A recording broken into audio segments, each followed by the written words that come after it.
Unsa ka to imong halang gali? Kuya, unsa hardware nimo sa iligan kuya? Migs. Migs. Construction Supply Trading. Ayan, Migs Construction Supply Trading na taga Iligan. Ara sa Iligan ninyo gali kuya? Dali po ba? Dalipuga si Kuya Migs Construction Trading pala. So pumunta dito si Kuya para bumili ng decorative kaso wala tayong stock. So lower blocks decorative ang nabili ni Kuya. Ayan, so thank you Kuya for trusting Jim Hardware Cagayan de Oro.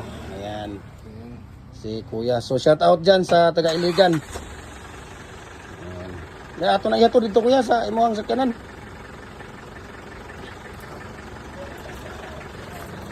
Ayan o, si Kuya, si Migs. Okay, pangalan gali ni Moya? Kaya akong isip sa kuan? Junjun? Basta dun, alam mo na. Okay Kuya. Magagandang Mga lalaki. Parehas ito pangalan Kuya, Jojo lang ko. Junjun o Jojo. So Kuya, thank you kayo Kuya ha. So taga Iligan ni si Kuya Junjun no. Migs, sa to Kuya imo Kuya? Migs Construction Supply. Ayan, so thank you so much. God bless Kuya ha. Okay.